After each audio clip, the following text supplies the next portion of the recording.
매일 성경과 함께하는 오늘의 큐티 시간입니다. 12월 2일 오늘의 말씀은 느헤미야 11장 1절에서 36절입니다. 백성의 지도자들은 예루살렘에 거주하였고 그 남은 백성은 제비 뽑아 10분의 1은 거룩한 성 예루살렘에서 거주하게 하고 그 10분의 9는 다른 성읍에 거주하게 하였으며 예루살렘에 거주하기를 자원하는 모든 자를 위하여 백성들이 복을 빌었느니라. 이스라엘과 제사장들과 레위 사람들과 느디님 사람들과 솔로몬의 신하들의 자손은 유다 여러 성읍에서 각각 자기 성읍, 자기 기업에 거주하였느니라. 예루살렘에 거주한 그 지방의 지도자들은 이러하니 예루살렘에 거주한 자는 유다 자손과 베냐민 자손 몇 명이라. 유다 자손 중에는 베레스 자손 아다야이니 그는 우시아의 아들이요 스가랴의 손자요 아마랴의 증손이요 스바랴의 현손이요 마할랄렐의 오대손이며 또 마아세야니 그는 바룩의 아들이요 골호세의 손자요 하사야의 증손이요 아다야의 현손이요 요아립의 오대손이요 스가랴의 육대손이요 실로 사람의 칠대손이라. 예루살렘에 거주한 베레스 자손은 모두 468명이니 다 용사였느니라. 베냐민 자손은 살루이니 그는 무술람의 아들이요 요에스의 손자요 브다야의 증손이요 골라야의 현손이요 마아세야의 오대손이요 이디엘의 육대손이요 여사야의 칠대손이며 그 다음은 갑배와 살레 등이니 모두 928명이라. 시그리의 아들 요엘이 그들의 감독이 되었고 하스누아의 아들 유다는 버금이 되어 성읍을 다스렸느니라. 제사장 중에는 요아립의 아들 여다야와 야긴이며 또 하나님의 전을 맡은 자 스라야이니 그는 힐기야의 아들이며 무술람의 손자요 사독의 증손이요 무라요스의 현손이요 아히두베의 오대손이며 또 전에서 일하는 그들의 형제니 모두 822명이요 또 아다야이니 그는 여로함의 아들이요 블라야의 손자요 암시의 증손이요 스가랴의 현손이요 바스훌의 오대손이요 말기야의 육대손이며 또 그 형제의 족장된 자이니 모두 242명이요 또 아마세이니 그는 아사렐의 아들이요 아흐세의 손자요 무실레못의 증손이요 임멜의 현손이며 또 그들의 형제의 큰 용사들이니 모두 128명이라. 하그돌림의 아들 삽디엘이 그들의 감독이 되었느니라. 레위 사람 중에는 스마야이니 그는 핫숲의 아들이요 아스리감의 손자요 하사베아의 증손이요 분니의 현손이며 또 레위 사람의 족장 삽부대와 요사바시니 그들은 하나님의 전 바깥 일을 맡았고 또 아삽의 증손 삽디의 손자 미가의 아들 mat다냐이니 그는 기도할 때에 감사하는 말씀을 인도하는 자가 되었고 형제 중에 박부갸가 버금이 되었으며 또 여두둔의 증손 갈랄의 손자 삼무아의 아들 압다니 거룩한 성의 레위 사람은 모두 284명이었느니라. 성 문지기는 악굽과 달몬과 그 형제이니 모두 172명이며 그 나머지 이스라엘 백성과 제사장과 레위 사람은 유다 모든 성읍에 흩어져 각각 자기 기업에 살았고 느디님 사람은 오벨에 거주하니 시하와 기스바가 그들의 책임자가 되었느니라. 노래하는 자들인 아삽 자손 중 미가의 현손 mat다냐의 증손 하사베아의 손자 바니의 아들 우시는 예루살렘에 거주하는 레위 사람의 감독이 되어 하나님의 전 일을 맡아 다스렸으니 이는 왕의 명령대로 노래하는 자들에게 날마다 할 일을 정해주었기 때문이며 유다의 아들 세라의 자손 곧 무세사벨의 아들 부다히아는 왕의 수하에서 백성의 일을 다스렸느니라.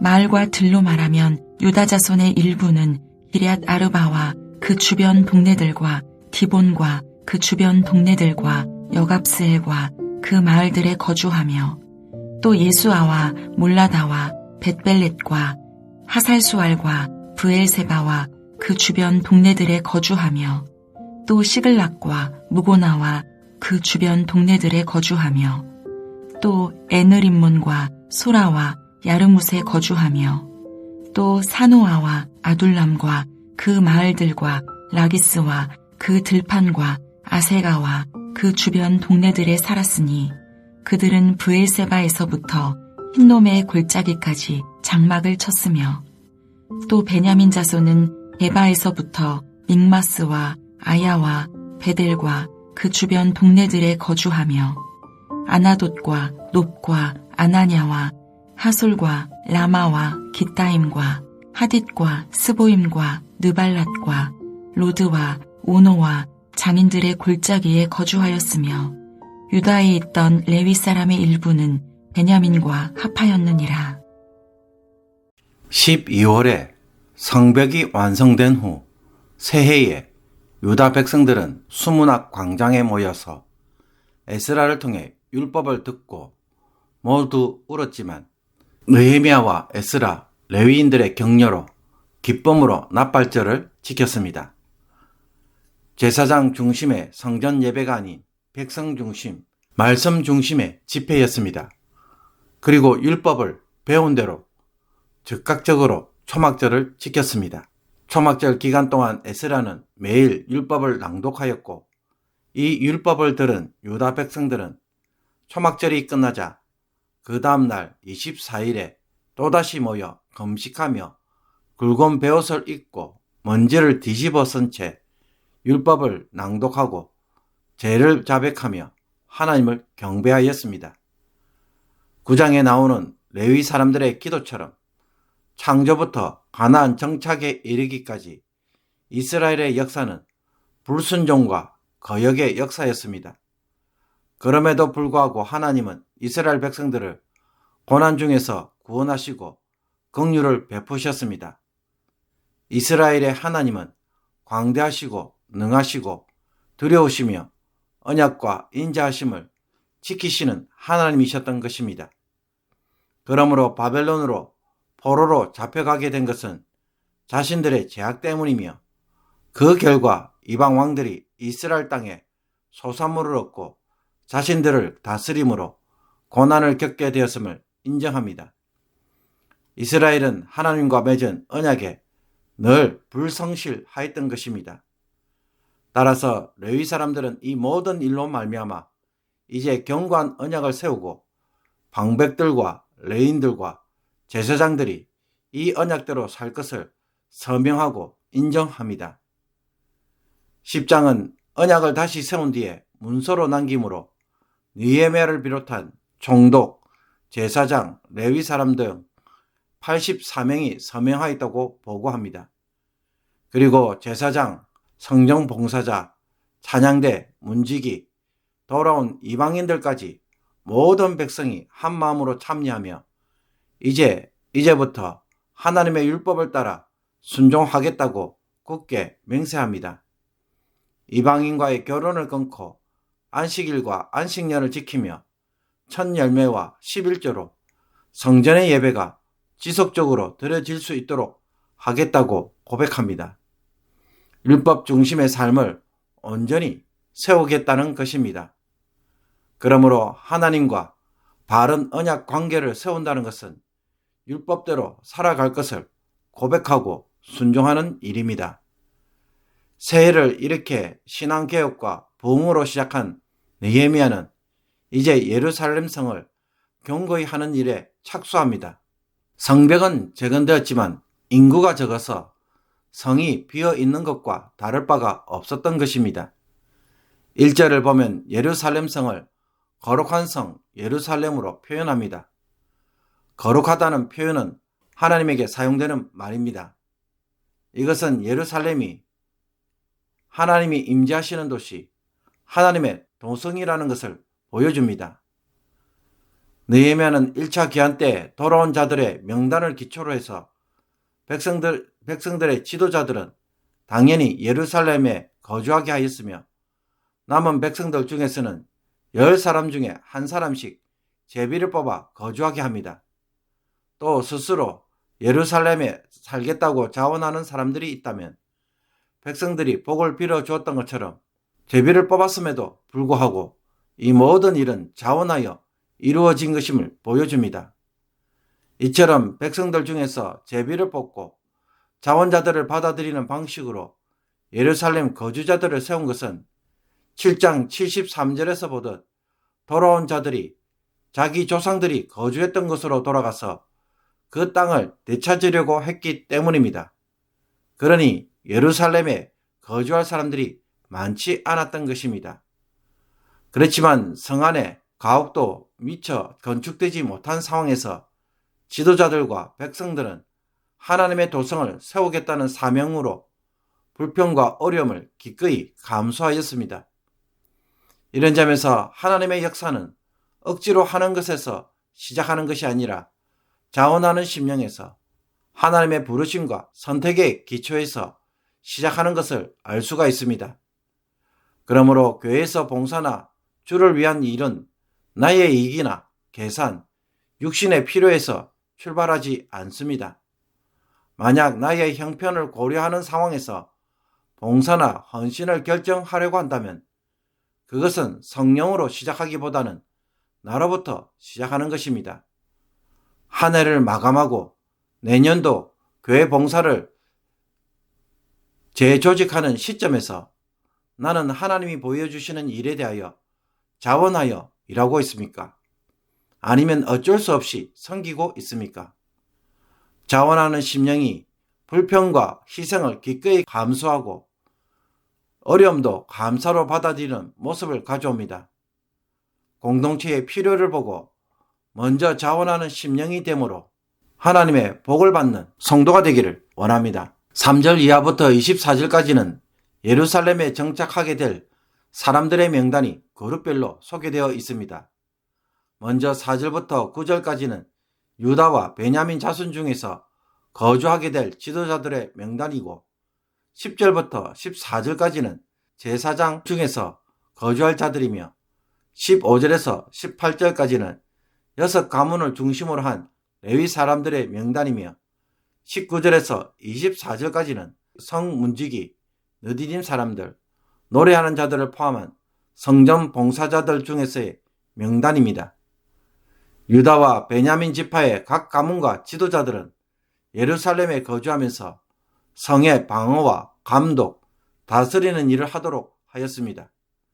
제사장들은 성전에서, 레위인들은 하나님의 전 바깥 일을 맡았으며 성전 봉사자들은 성을 지키고 성전의 여러 허드렛 일과 노래 부르는 일을 하도록 세워졌습니다.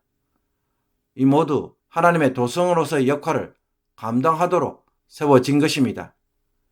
그리고 20절에서 보듯 일부 제사장과 레위 사람들이 예루살렘에 살고 있었고 나머지는 유다 모든 성읍 중에 흩어져서 각각 자기 기업에서 살고 있었습니다. 여기서 말하는 기업은 땅이라기보다는 그들의 소유물 혹은 사유재산을 의미합니다. 그들은 땅 대신에 성읍과 목초지를 레위인들의 몫으로 받았기 때문입니다.